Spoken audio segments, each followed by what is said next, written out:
নমস্কার, আমি রাজর্ষি এবং আপনাদের প্রত্যেককে স্বাগত জানাচ্ছি অজানা সত্যের আরও একটি মারাত্মক ভয়ের হরর পডকাস্টে।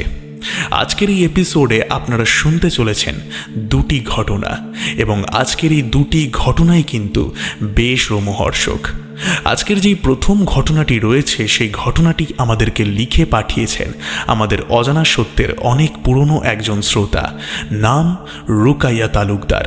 তিনি আমাদেরকে একটি ভয়ঙ্কর জিনের ঘটনা লিখে পাঠিয়েছেন, এবং এই ঘটনাটা যখন আমি বাড়িতে বসে পড়ছিলাম আমার কিন্তু বেশ ভালো লেগেছিল। এর সঙ্গে যে দ্বিতীয় ঘটনাটি রয়েছে সেই ঘটনাটি আমাদেরকে লিখে পাঠিয়েছেন প্রীতি সিনহা। তিনি আমাদেরকে একটি মেছো ভূতের ঘটনা লিখে পাঠিয়েছেন। আজকের এই এপিসোডের দুটি ঘটনাই কিন্তু ভিন্ন ধরনের এবং ভিন্ন স্বাদের। আশা করছি আপনারা একদম শেষ অবধি আমার সঙ্গে বজায় থাকবেন।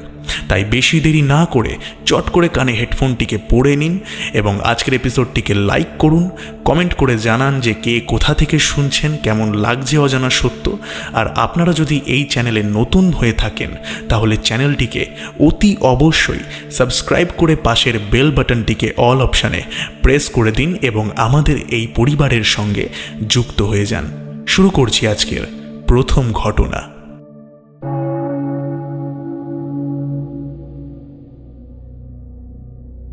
রুকাইয়া তালুকদার যেরকম করে লিখেছেন আমি সেরকম করেই পড়ে শোনাচ্ছি। শ্রদ্ধেয় বড় ভাইয়া, আমি রুকাইয়া তালুকদার বাংলাদেশের গোপালগঞ্জ শহর থেকে বলছি। আশা করি আপনি এবং অজানা সত্য পরিবারের সকলেই খুব ভালো আছেন। বেশ কিছু মাস হলো ঘটনা পাঠানো হয়নি। আজ আবারও চলে এলাম নতুন একটি ঘটনা নিয়ে। বেশি কথা না বাড়িয়ে আমি সরাসরি ঘটনায় চলে যাচ্ছি।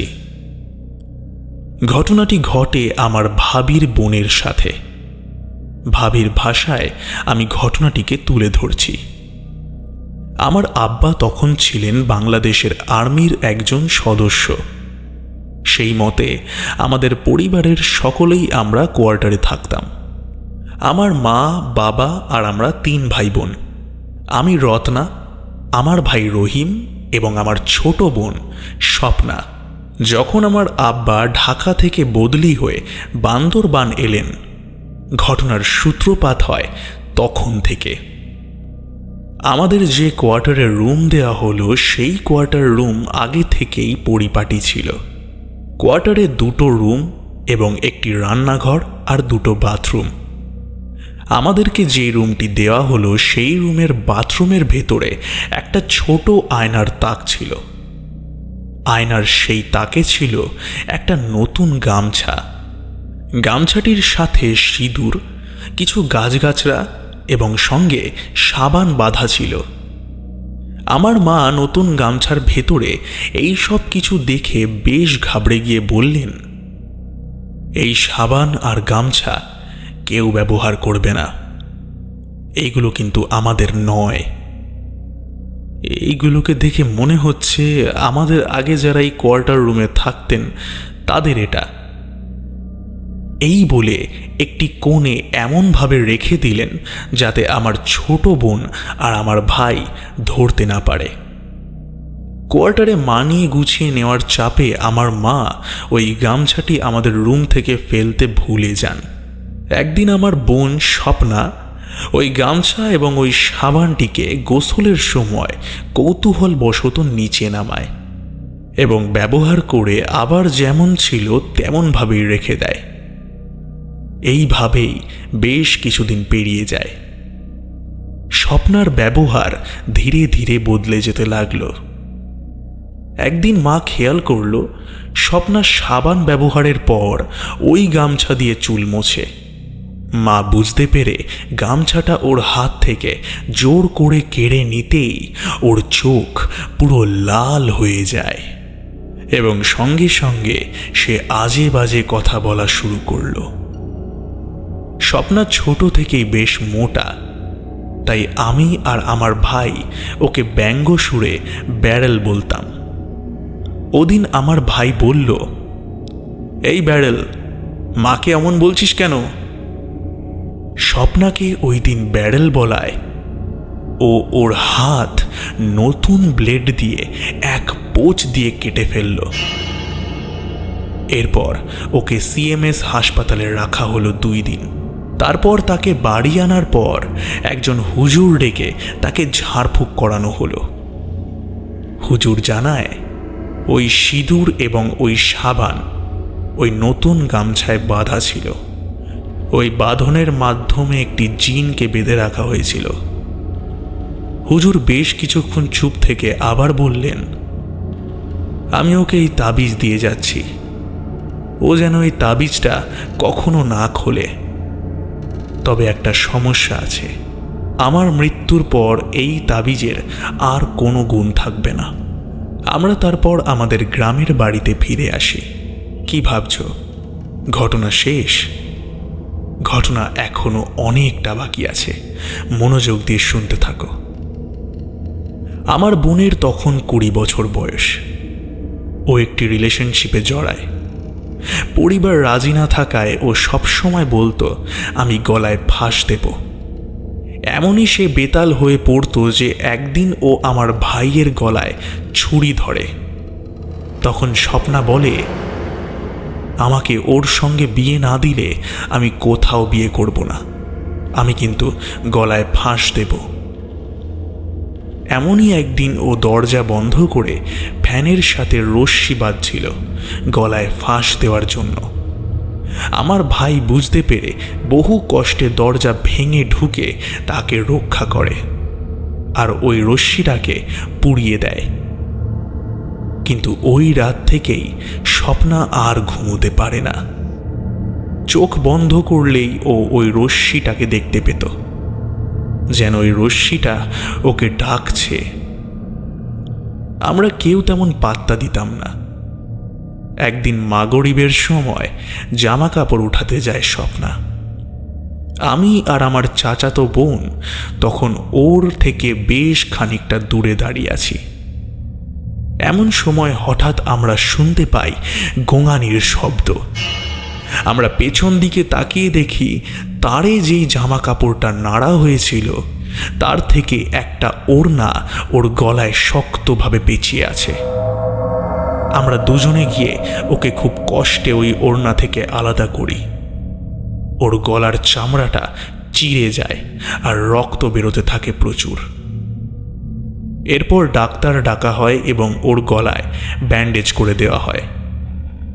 একজন হুজুর ডেকে তাকে আবার ঝাড়ফুঁক করানো হয় এবং হুজুর বললেন, আগের তাবিজটা যেই হুজুর দিয়েছিলেন তিনি মারা গেছেন, সেই কারণে এই তাবিজের গুণ শেষ হয়ে গেছে, এই জন্যই স্বপ্না এত পাগলামি করছে। এরপর সেই হুজুর তাকে একটি তাবিজ দেন এবং বলেন এই তাবিজ যেন স্বপ্না কখনো না খোলে। এই ঘটনার পর ওকে ওর পছন্দ মতো ছেলের সঙ্গেই বিয়ে দেওয়া হলো। ওর স্বামী যখন ওর কাছে আসতো তখন ওর গায়ে এত শক্তি হয়ে যেত যে ও স্বামীকে ধরে ছুঁড়ে ফেলে দিত। এভাবে ওর স্বামী ছুটিতে বাড়ি আসলেই ও পাগলামি করত। ওর স্বামী ব্যাপারটা বুঝতে পারল। একদিন এক মাজারের হুজুরকে ডেকে তার কাছ থেকে তাবিজ নিল। বেশ কিছু বছর শান্ত রয়েছে স্বপ্না। তাদের একটি মেয়ে হলো সামিয়া, বেশ পাকা পাকা কথা বলে। একদিন সন্ধ্যায় স্বপ্না রান্না করছে রান্নাঘরে। খুব বৃষ্টি হচ্ছে। বৃষ্টির এতটাই বেগ যে 1 হাত দূরের জিনিস দেখা যাচ্ছে না। আগের 2 রাতে স্বপ্না স্বপ্ন দেখেছিল যে কেউ যেন তার কাছে এসে তার হাতের তাবিজটাকে চাইছে। স্বপ্না তাকে তাবিজটা দেয়নি। হঠাৎ ভাবতেই খেয়াল হলো আজ বিকেলে তাবিজটি খোলার পর আর পড়া হয়নি। ঠিক এমন সময় রান্নাঘরের পেছন থেকে স্বপ্নাকে কেউ যেন ডাক দেয়। এরপর স্বপ্না খেয়াল করল বিশাল এক সাদা জুব্বা পরা লোক তাকে ডাকছে আর বলছে, স্বপ্না, আয়, তোর অপেক্ষায় সেই কবে থেকে রয়েছি। স্বপ্না বলে, আমি যাব না। সেই যাব না শব্দ শুনে ওই অবয়বটি তার বিশাল হাত রান্নাঘরের ওই জানলা দিয়ে ঢুকিয়ে ওকে ধরতে যায়। স্বপ্না এদিক থেকে ছিটকে ওদিকে গিয়ে পড়ে, আবার ওদিকের জানলা দিয়ে অবয়বটি হাত ঢুকায়। স্বপ্না আবার ওপাশে ছিটকে পড়ে। এইভাবে এক অবিরাম যুদ্ধ চলতে থাকে। এরপর এশার আজানের শব্দ শুনতে পেতেই অবয়বটি চলে যায় আর বলে, আমি আবার আসবো, তোকে আমি নিয়ে যাবই। এরপর হামাগুড়ি দিয়ে অমন বৃষ্টির মধ্যে স্বপ্না দরজা ধাক্কা দিয়ে জ্ঞান হারায়। জ্ঞান ফিরলেই সকলকে সে ঘটনাটি খুলে বলে। তারপর ছাতা নিয়ে বাইরে যায় স্বপ্নার স্বামী এবং অন্য সকলে। বাইরে গিয়ে দেখলেন বিশাল বিশাল পায়ের ছাপ, যা কোনো মানুষের তো হতেই পারে না। সকলে পরিকল্পনা করে আবার একজন বড় কবিরাজের কাছে স্বপ্নাকে নিয়ে যাওয়া হবে।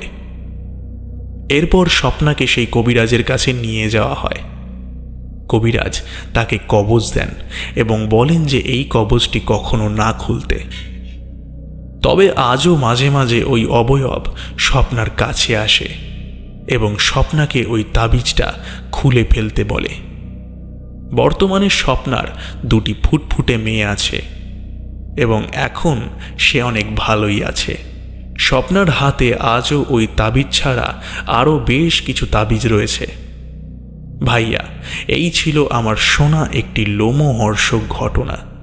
ঘটনাটি ভালো লাগলে পড়ে শুনিও, আর শ্রোতা বন্ধুরা কমেন্ট করে জানিও যে ঘটনাটি তোমাদের কেমন লাগলো। অজানা সত্য পরিবারের সকলের জন্য রইল শুভকামনা। অজানা সত্য পরিবার আরও বড় হোক এবং এগিয়ে যাক।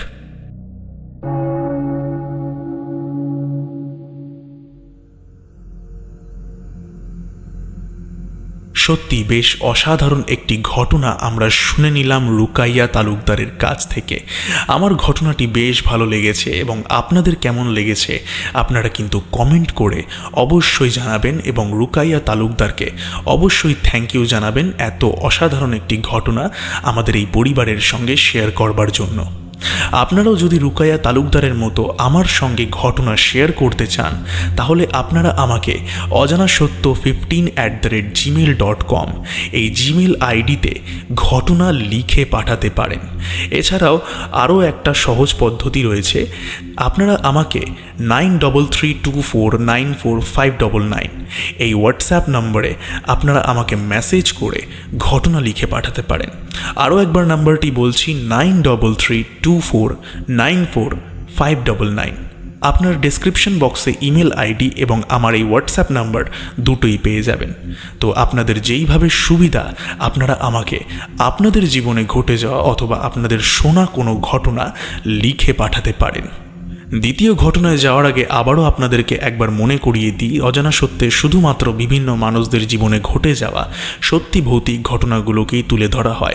ঘটনাগুলো কতটা সত্যি কতটা মিথ্যে এই তর্কে আমি যাব না। ঘটনা বিশ্বাস করা অথবা না করা সম্পূর্ণটাই নির্ভর করছে শ্রোতাদের ওপরে। তবে আমি বলবো ঘটনাগুলোকে এন্টারটেনমেন্ট পারপাসে শোনাটাই হবে সব থেকে ভালো কাজ। চলে যাচ্ছি আজকের এপিসোডের দ্বিতীয় ঘটনায়।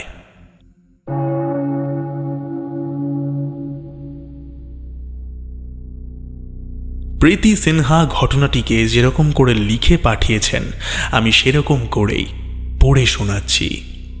হ্যালো রাজর্ষিদা, কেমন আছো? আশা করছি তুমি এবং অজানা সত্য পরিবারের সকল শ্রোতা বন্ধুরা অনেক ভালো আছো। তোমাদের জন্য রইল অনেক শুভেচ্ছা এবং শুভকামনা। আজকের এই এপিসোডে আমি তোমাকে আমার দাদুর মুখ থেকে শোনা একটা ঘটনা পাঠাচ্ছি। ঘটনাটি যদি তোমার ভালো লাগে তুমি অবশ্যই শ্রোতাদের সামনে ঘটনাটিকে তুলে ধরো। আশা করছি এই ঘটনা তাদের অনেক পছন্দ হবে। বেশি কথা বাড়াবো না, সরাসরি চলে যাব ঘটনায়। অনেক বছর আগের ঘটনা। আমার দাদুর বয়স তখন আনুমানিক 54 বছর হবে। আমার দাদু পেশায় একজন জেলে ছিলেন, অর্থাৎ যারা মাছ ধরেন। তিনি মাছ ধরে মাছ বাজারে মাছ সাপ্লাই করতেন এবং সেটা করেই পয়সা রোজগার করতেন। দাদুর মতো আরও অনেকেই এই কাজ করতেন, তবে সবার জায়গা নদীতে ভাগ করা ছিল। অর্থাৎ আমার দাদু একটি নির্দিষ্ট জায়গায় নদীতে মাছ ধরবেন, সেরকমই অন্য আরেকটি মানুষও তার নির্দিষ্ট জায়গায় মাছ ধরবে। কেউ কখনো একে অপরের এলাকায় আসতে পারবে না, এমনকি আমার দাদুও বাকিদের এলাকায় যেতে পারবে না। তবে এর মধ্যে সবাই অত নিয়ম মানত না এবং মাঝে মধ্যেই এর ওর এলাকায় ঢুকে মাছ ধরত এবং ঝামেলা তো লেগেই থাকত। সবাই নিজের যে যার মতো সময় করে এসে মাছ ধরত। তবে আমার দাদু একদম ভোরবেলায় যেতেন মাছ ধরতে। শোনা যায় ভোরবেলার দিকে নাকি বেশি বেশি মাছ পাওয়া যায়, তাই নদীতে নৌকা নিয়ে দাদু মাছ ধরতেন। তো এমনই এক ভোরবেলায় দাদু মাছ ধরতে যান। তখন বাজে ভোর 3:30। নৌকা নিয়ে নদীতে নেমে মাছ ধরা শুরু করার পর দাদু অনেক মাছ পান। সেইগুলো সাপ্লাই করলে তিনি ভালো টাকা লাভ করবেন এবং একবারে অনেক কটা মাছ তিনি ডাঙায় নিয়ে আসেন। দাদু যেহেতু অনেক মাছ ধরেছিলেন, তাই কিছু মাছ নৌকায় রাখা ছিল এবং বাকি কিছু মাছ তিনি ডাঙায় এনেছিলেন এবং ভিন্ন ভিন্ন ধরনের মাছগুলোকে আলাদা করে একটা বড় হাঁড়ির মধ্যে ভরা শুরু করলেন। মাছগুলোকে হাঁড়িতে ভরার আগে তিনি নদী থেকে হাঁড়িতে একটু জল নেওয়ার কথা ভাবলেন। যখন তিনি পেছনে ঘুরে নদীর দিকে গিয়ে জল নিতে যাবেন, সেই সময় তিনি চমকে ওঠেন।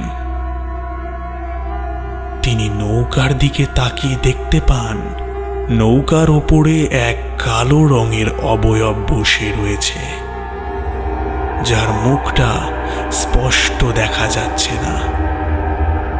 তবে নৌকার ওপরে রাখা বড় পাত্রের মধ্যে সেই বাকি মাছগুলোকে সেই অবয়ব এক এক করে নিচ্ছে এবং চিবিয়ে চিবিয়ে খাচ্ছে। এখানে বলে রাখি, আমার দাদু ছিল একজন সাহসী মনের মানুষ। তিনি এই সব দেখে সহজে ভয় পেতেন না, কারণ এই ঘটনার আগেও তার জীবনে আরও অনেক ভৌতিক ঘটনা ঘটেছে। যদি তুমি চাও, সেই ঘটনাগুলোও আমি দাদুর কাছ থেকে সংগ্রহ করে তোমার সঙ্গে শেয়ার করব। যাই হোক, এবার ঘটনায় ফিরি। দাদু বেশি কাছে না গিয়ে দূর থেকে অনেকক্ষণ সেই অবয়বকে লক্ষ্য করে এবং এমন সময় বুকে সাহস নিয়ে তিনি প্রশ্ন করেন, কি চাই তোর? তুই এখানে কেন এসেছিস? চলে যা এখান থেকে, আমাকে আমার কাজ করতে দে। প্রথম কয়েকবার সেই অবয়ব দাদুর কোনো কথায় উত্তর দেয় না। তারপর সেই অবয়ব বলে ওঠে, এই মাছগুলো আমার চাই, আমার বড্ড খিদে পেয়েছে, আমাকে মাছগুলো দে। দাদু একটু গম্ভীর স্বরে এবং সাধারণভাবেই বলেন, ওই সব মাছ তোকে দেওয়া যাবে না। তোর হাতের কাছে ওই যে মাছগুলো রয়েছে, ওইগুলো নিয়ে তুই চলে যা। তারপর সেই অবয়ব অতগুলো মাছকে একবারে নিয়ে এক লাফে নদীর ওই পারের জঙ্গলে চলে যায়। এরপর দাদু তাড়াহুড়ো করে সমস্ত জিনিস গুটিয়ে এবং নিজের প্রয়োজন মতো মাছগুলোকে ব্যাগে এবং হাঁড়িতে ভরে সেখান থেকে দ্রুত পালিয়ে আসে। বাড়িতে আসার পর যখন এই ঘটনাটি তিনি সবার সামনে খুলে বলেন, তখন প্রত্যেকে অনেক ভয় পেয়ে যায়। এরপর দাদুর জ্বর এসেছিল এবং বাড়িতে কবিরাজ ডেকে দাদুকে ঝাড়ফুঁক করানোর পর দাদু সুস্থ হয়। দাদা, এই ছিল আমার দাদুর জীবনে ঘটে যাওয়া একটা সত্যি ভৌতিক ঘটনা। আমার দাদু অনেক সাহসী প্রকৃতির মানুষ ছিলেন। এর আগেও তার জীবনে এমন অনেক ভৌতিক ঘটনা ঘটেছে যেখানে তিনি নিজের সাহসিকতার পরিচয় দিয়েছেন। তুমি যদি চাও, সেই ঘটনা আমি তোমাকে অবশ্যই লিখে পাঠাবো। অজানা সত্যের জন্য রইল অনেক শুভেচ্ছা এবং শুভ কামনা।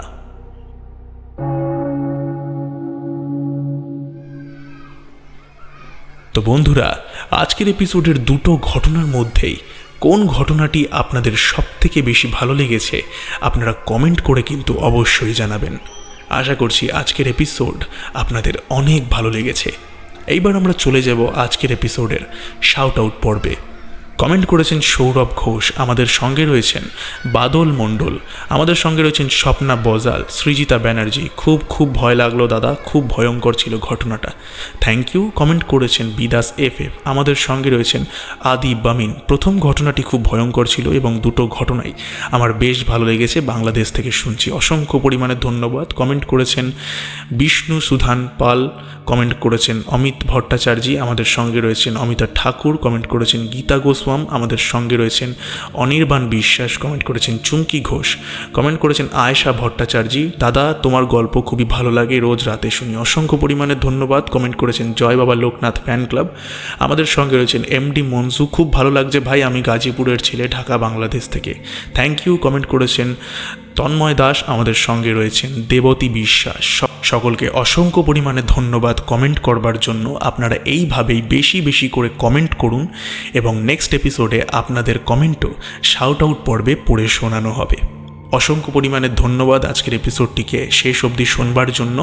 দেখা হবে আবার পরের এপিসোডে, ততক্ষণের জন্য stay happy and stay safe এবং যুক্ত থাকুন আমাদের অজানা সত্যের সঙ্গে, কারণ অজানা সত্য মানেই রহস্যের এক অন্য দুনিয়া।